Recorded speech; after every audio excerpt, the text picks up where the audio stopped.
ഒരു കാര്യം നമ്മൾ മനസ്സിലാക്കേണ്ടത്, പ്രണയവിവാഹങ്ങളെക്കുറിച്ചല്ല നമ്മൾ ഈ പറഞ്ഞുകൊണ്ടിരിക്കുന്നത്. പ്രണയവിവാഹങ്ങൾ നടന്നു, അവര് കുടുംബങ്ങളിൽ സുരക്ഷിതരായിട്ടും സന്തോഷമായിട്ടും കഴിയുന്നു. അത് പൊതുസമൂഹത്തിന് വളരെ സന്തോഷമുള്ള കാര്യമാണ്.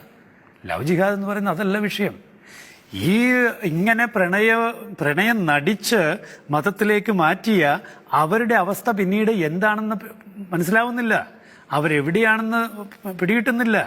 ഇനി അതിൽ ചിലരാണെങ്കിൽ നിങ്ങൾ ഓർക്കുന്നുണ്ടാവും, 8ഓളം ആത്മഹത്യകൾ നടന്ന ഒരു സംഭവം. അതിൻ്റെ അന്വേഷണ ഉദ്യോഗസ്ഥൻ പോസ്റ്റ്മോർട്ടം റിപ്പോർട്ടിൻ്റെ ചില കാര്യങ്ങൾ പുറത്ത് പറഞ്ഞിട്ടില്ല, അകത്ത കാര്യങ്ങളെല്ലാം പറഞ്ഞ്, പക്ഷെ അത് മൂടി വെച്ചൊരനുഭവം എനിക്കറിഞ്ഞുകൂടാ. നിങ്ങളത് നിങ്ങളുടെ ശ്രദ്ധയിൽ പെട്ടിട്ടുണ്ടോ എന്നെനിക്കറിഞ്ഞുകൂടാ. 8 ആത്മഹത്യകളുടെയും പോസ്റ്റ്മോർട്ടം റിപ്പോർട്ട് വന്നപ്പോൾ അവരിൽ പ്രയോഗിച്ചിരിക്കുന്ന ചില കാര്യങ്ങൾ ഒന്ന് തന്നെ. അതിൻ്റെ അന്വേഷണ ഉദ്യോഗസ്ഥനായ ശ്രീ ജേക്കബ് ജോബ്, SP ആയിരുന്നു അദ്ദേഹം ഇപ്പറയുന്ന 8 കേസുകളുടെയും പോസ്റ്റ്മോർട്ടം റിപ്പോർട്ടിലൂടെ വന്ന സത്യം എന്തായിരുന്നു? ഈ മറ്റ് മതങ്ങളിൽ നിന്ന് മുസ്ലിമായി മാറിയ പെൺകുട്ടികൾ വിവാഹിതരായി അതിനുശേഷം അവർ മരിക്കുന്ന അവസ്ഥ. പക്ഷേ അവരുടെ പ്രൈവറ്റ് പാർട്സിൽ ചന്ദ്രക്കല കുത്തിവെച്ചിരിക്കുന്നു എന്ന ഈ ഒരു സത്യം, ഇത് കേരളത്തെ സംബന്ധിച്ചിടത്തോളം ഞെട്ടിക്കുന്ന യാഥാർത്ഥ്യമാണ്. ഇതൊന്നും കണ്ടിട്ടും കേട്ടിട്ടും ഇതെല്ലാം മൂടിവെക്കുക, മറച്ചുവെക്കുക, ഇവിടെ ഒന്നും സംഭവിച്ചിട്ടില്ല എന്ന് പറഞ്ഞാൽ നമുക്ക് ആരോടാണ് പിന്നെ പ്രതിബദ്ധത? ഇവിടെ ക്രിസ്ത്യാനിയോ ഹിന്ദുവോ മുസ്ലിമോ അല്ല വിഷയം. ഇവിടുത്തെ നമ്മുടെ കേരളത്തിലെ ഓരോ പൗരന്റെയും വിഷയമാണ് ഈ പ്രശ്നം. നമ്മുടെ സമൂഹം ആരോഗ്യകരമായ ഒരു സമൂഹമായിരിക്കേണ്ടത് നമ്മുടെ എല്ലാവരുടെയും ഉത്തരവാദിത്തമാണ്. അതുകൊണ്ട് രാഷ്ട്രീയക്കാര് ഒരു പ്രീണന നയം അല്ലെങ്കിൽ ഇങ്ങനെയുള്ള കാര്യങ്ങൾ മൂടിവെക്കാനുള്ള രീതി, അതൊരു കാരണവശാലും ഏതെങ്കിലും ഒരു മതത്തെ സഹായിക്കലല്ല. സത്യം പറഞ്ഞാൽ ഇസ്ലാം സഹോദരങ്ങള് യഥാർത്ഥത്തിലുള്ള വിശ്വാസികൾ ഇതൊട്ടും ആഗ്രഹിക്കുന്നുണ്ടാവില്ല. പക്ഷെ അതിലുള്ള ഏതാനും പേര് ചെയ്യുന്ന കാര്യങ്ങൾ പക്ഷെ അതും സംഘടിതമാണ്. ഇവിടെ തീവ്രവാദം ഉണ്ടോ എന്ന ചോദ്യം ആവർത്തിച്ച് നമ്മൾ ചോദിക്കേണ്ടിയിരിക്കും. തീവ്രവാദം ഉണ്ടോ? DGP പറയട്ടെ ഉത്തരം, ഇവിടുത്തെ മുഖ്യമന്ത്രി പറയട്ടെ ഉത്തരം. തീവ്രവാദം കേരളത്തിലുണ്ടോ? അതിൻ്റെ വഴികൾ എന്തൊക്കെയാണ്? ബോംബ് പൊട്ടിയാൽ മാത്രമേ നമ്മൾ ഇക്കാര്യങ്ങൾ അംഗീകരിക്കുള്ളൂ. കോടതിയിൽ ലവ് ജിഹാദിന് തെളിവുകളില്ല എന്ന് പറഞ്ഞിട്ടുള്ളത് ശരി തന്നെ.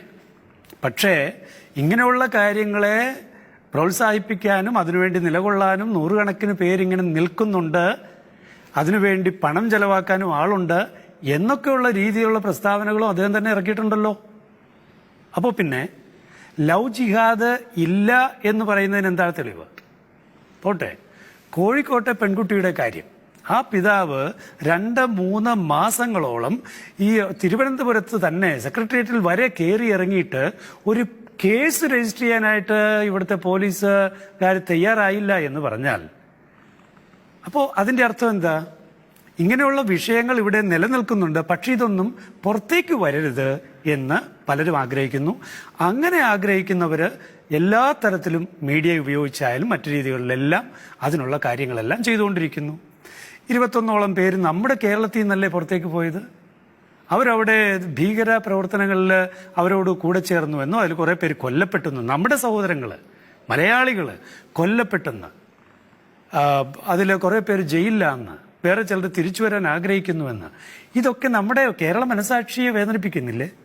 ഇതൊക്കെ എങ്ങനെ സംഭവിച്ചു എന്ന് അന്വേഷിക്കേണ്ടത് നമ്മുടെ ഉത്തരവാദിത്വമല്ലേ? ഇത്തരം ഒരു ആരോപണം ഉയരുമ്പോൾ തന്നെ അതിനെ നിഷേധിക്കുകയാണ് ഒരു സംസ്ഥാനത്തിന്റെ DGP ചെയ്യേണ്ടത്. അദ്ദേഹം അത് ആ ഒരു ഫേസ്ബുക്ക് പോസ്റ്റിലൂടെ അതാണ് സൂചിപ്പിച്ചിരുന്നത്. ഇങ്ങനെ ആരോപണങ്ങളെ ഒറ്റയടിക്ക് നിഷേധിക്കുകയാണോ, അതോ ഇതിന്റെ ഒരു വാസ്തവമല്ല, ഇക്കാര്യങ്ങൾ ഒരു അന്വേഷണം ജാഗ്രതയോടെ നടത്തേണ്ടതല്ലേ? പഴയ സംഭവങ്ങൾ ഇല്ല എന്ന് പറഞ്ഞ് തള്ളിക്കളയുന്നതിന് പകരം അതിലേന്ന് ചെയ്യേണ്ടിയിരുന്നത്. സത്യത്തിൽ ഞാൻ മനസ്സിലാക്കുന്നത് ഇതൊരു രാഷ്ട്രീയ നിലപാടുമായി ബന്ധപ്പെട്ട കാര്യമാണ്. ഇവിടെയുള്ള ഇടതു മുന്നണിയായാലും കൊള്ളാം, വലത്തു മുന്നണി, വലത്തു മുന്നണികൾ ഒരുപോലെ തന്നെ ഇവിടെ സോപ്പിടൽ നയം നടത്തിക്കൊണ്ടിരിക്കുകയാണ്. ഈ സുഖിപ്പീര് നയം പക്ഷേ ഈ സമൂഹത്തിൽ ഉണ്ടാക്കിക്കൊണ്ടിരിക്കുന്ന വലിയ ദോഷങ്ങളെ ഇവര് കാണുന്നില്ല എന്നുള്ളതാണ് യാഥാർത്ഥ്യം. സത്യത്തിൽ ഇവിടെയുള്ള എല്ലാ മതസ്ഥരും, അത് ഇസ്ലാം സഹോദരങ്ങളാകട്ടെ, ക്രൈസ്തവരാകട്ടെ, ഹൈന്ദവരാകട്ടെ, എല്ലാവരും നല്ലത് ആഗ്രഹിക്കുന്നവരാണ്. ഈ സൊസൈറ്റിയുടെ നന്മ ആഗ്രഹിക്കുന്നവരാണ്. പക്ഷേ ഇതിനിടയ്ക്ക് ചില വിഷവിത്തുകൾ വളർന്നു വരുന്നത് കാണുമ്പോൾ അത് കണ്ടില്ല എന്ന് നടിക്കുന്നത്, സത്യം പറഞ്ഞാൽ അത് ഏത് സമൂഹത്തിലാണോ ഉണ്ടാകുന്നത് ആ സമൂഹത്തോട് ചെയ്യുന്ന ദ്രോഹമാണ്. ഇവിടെയുള്ള സമാധാനപ്രിയരായ ഇസ്ലാം സഹോദരങ്ങളെ ഒരു കാരണവശാലും വേദനിപ്പിക്കില്ല.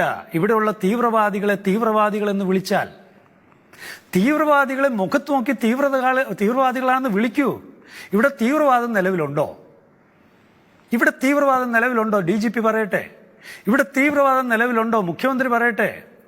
എന്തിന് ശ്രീ പിണറായി വിജയൻ തന്നെ നിയമസഭയിൽ SDPIയെ കുറിച്ച് പറഞ്ഞു ഓർക്കുന്നുണ്ടല്ലോ. കൈവെട്ട് കേസിന്റെ പിന്നിൽ ആരാണെന്ന് വ്യക്തമായിട്ട് അറിയാമല്ലോ. അഭിമന്യു കൊലക്കേസിന്റെ പിന്നിൽ ആരാന്നറിയാമല്ലോ. എന്തുകൊണ്ട് കേരള സമൂഹത്തിലെ രാഷ്ട്രീയ നേതൃത്വം എന്തുകൊണ്ട് ഇച്ഛാശക്തി ഇല്ലാത്തവരായിട്ട് മാറുന്നു? ഇവിടെ തീവ്രവാദം ഉണ്ടോ എന്ന് പറയട്ടെ. കോടിയേരി സഖാവ് പറഞ്ഞ കാര്യം ഓർക്കുന്നുണ്ടല്ലോ. ന്യൂനപക്ഷ വർഗീയത വളർന്നു വരുന്നു എന്നൊരു പ്രസ്താവന നടത്തി. ന്യൂനപക്ഷ വർഗീയത എന്തുകൊണ്ടാണ് സഖാവെ നേരിട്ട് പറയാൻ പറ്റാത്തത്? ഇസ്ലാമിക് വർഗീയത വളർന്നു വരുന്നു എന്ന് എന്തുകൊണ്ട് പറയാൻ പറ്റുന്നില്ല? ഇസ്ലാമിക് എന്ന് പറയണ്ട, പൊളിറ്റിക്കൽ ഇസ്ലാമിന്റെ വർഗീയത എന്ന് പറയാമല്ലോ.